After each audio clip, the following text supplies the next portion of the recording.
This is a festive season. On an ordinary day, we should be with our families enjoying. However, in the wake of abductions, ladies and gentlemen, I've thought it wise to leave the comfort of my home and come and teach you about some little tactics of how the government traces you, and also some self-defense tactics against abduction. So we're going to talk about abductions. Now, abductions don't just happen. They begin with what we call trailing. So the abduction will most likely begin with trailing and surveillance. Yeah, to begin with trailing and surveillance. Now, the government nowadays is very lazy because of technology. So because of that technology, they found easier ways to trail you and surveil you. So you need to understand these digital tactics that the government uses, and then what you do with that information is really to your own safety. Number one, Safaricom, or any line whatsoever, but most notoriously Safaricom. Now, if you have a Safaricom SIM card, how a SIM card works is that it communicates to the nearest cell tower. Therefore, they are able to use a process called triangulation. They are able to use a process called triangulation to approximate the area where you are. And the people who do this mostly is NIS and DCI, a department called CRIB. So there's a department in DCI, it's called the Criminal Research and Intelligence Bureau, and there's the National Intelligence Service. So mostly they are the ones who are going to do this because they have back-end access to Safaricom. And because they have that back-end access, they are able to trace your location. Na inakujanga kama Google Map pin. So they're able to follow that pin to an approximate of where you are. So you need to know this about the Safaricom line. So if you're up to something, or you know that you're being trailed, you may need to remove your line. Now there's another thing I need to tell you about your Safaricom line.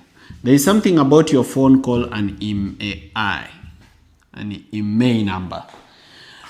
Now, even if you know they are trailing you and you remove this SIM card and you throw it away, but you buy another SIM card registered in your name or even in another person's name, but you still put it in the same phone, they are going to use the IMEI to get your new number. So even if the new number is going to be registered in a different, name, they're going to use your IMEI number and they're going to get your new number. You need to be careful on that one. So you may have to throw away your phone and your SIM card, or keep away your phone and your SIM card and use a different one.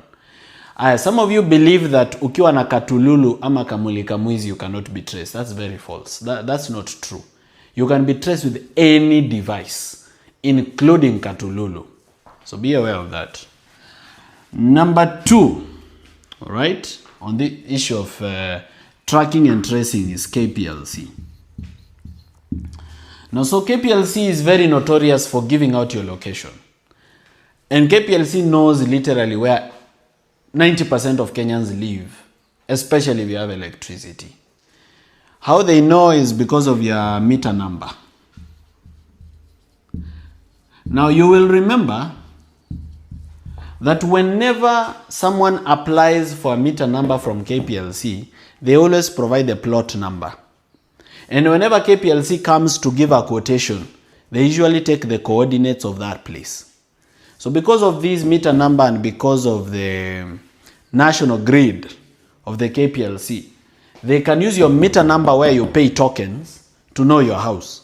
That is why sometimes you wonder, unapata wamekuja, wameenda hadi 5th floor, wameingia hadi number C1. It's because they know your meter number where you pay your token. So they're going to know your house. Again, as I told you, what you do with that information is really up to you. Number three is your phone.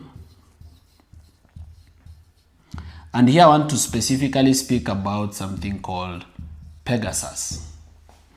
Now, Pegasus is a hacking software, a surveillance software that was developed in Israel, that Kenya bought for billions of shillings, Of course, there was corruption. There's corruption even in NIS. And what it does is that it sends a text to your phone. Now, Pegasus, unlike other hacking softwares, they don't have to touch your phone. Sio lazima washike simu yako for them to install Pegasus. They just need to send you a message. Once the message enters your phone, it downloads the software into your phone. Now, one of the ways to know whether you have been attacked by Pegasus is you leave your phone on the table, you're not using it, then you come back and find that your phone is hot. Unaacha simu kwa meza, unakuja unapata iko na joto. The reason is it's transferring information somewhere. And once Pegasus is in your phone, they can do everything. They can turn on your GPS, they can turn on your Wi-Fi, they can connect to the nearest Wi-Fi, they can read your messages, they can read your WhatsApp, they can check your M-Pesa, they have your contact list. There is nothing they cannot do if they've infected your phone with Pegasus. Nothing at all. So now, if they've hacked you using Pegasus, the following things are going to happen. Number one,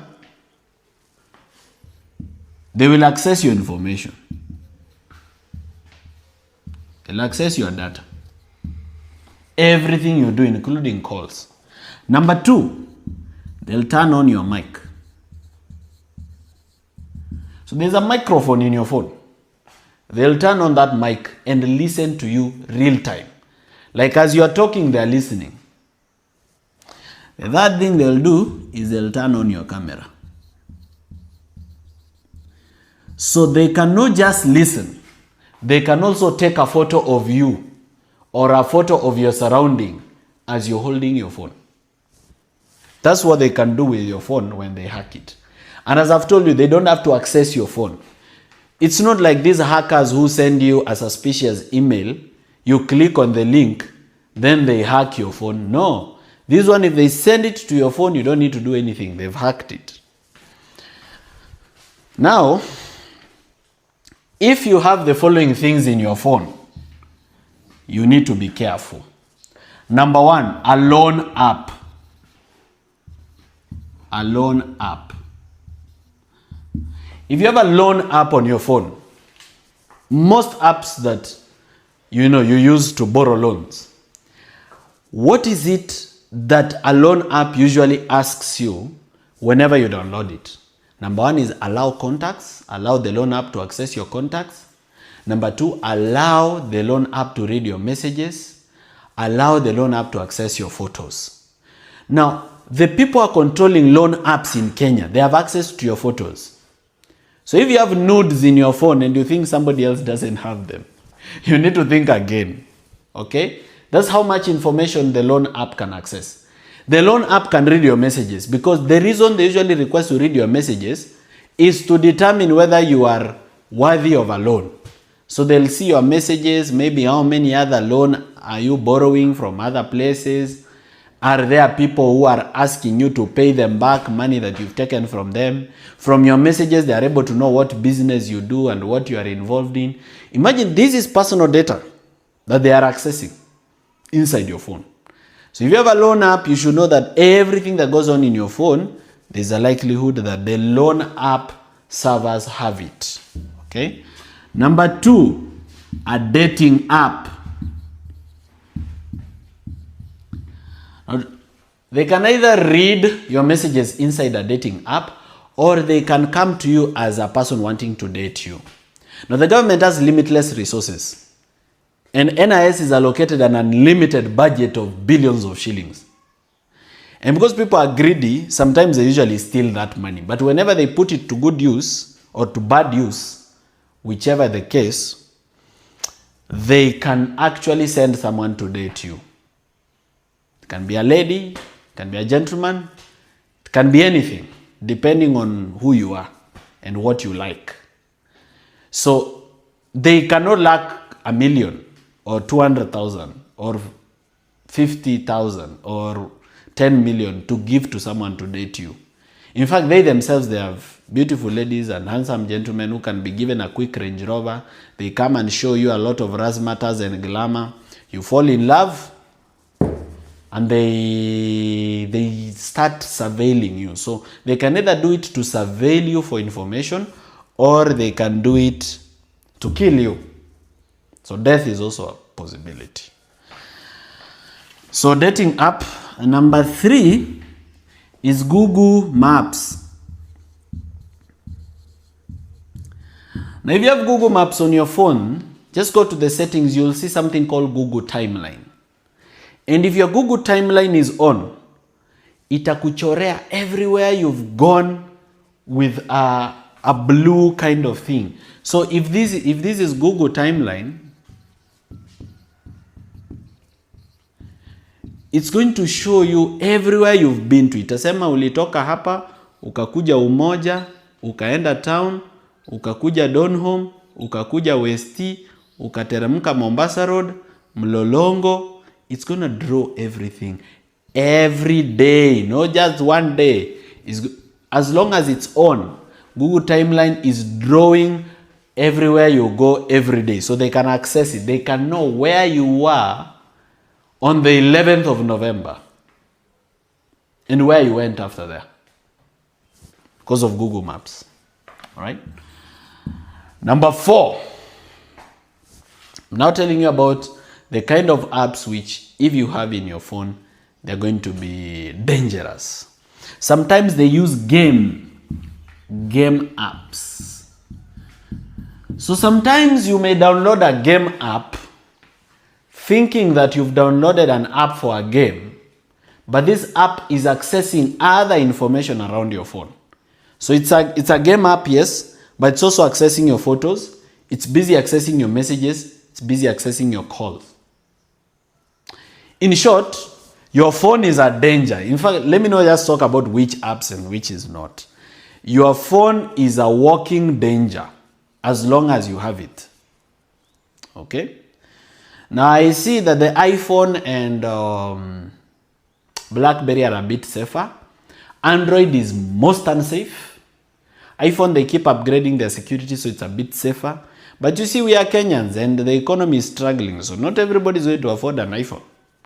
So at some point, you may have to switch off your phone. When you're going to important meetings, you may have to leave your phone behind. When you are in important meetings, don't have your phone in the room. Keep your phone outside the room. When you are going to secret places, don't go with your phone.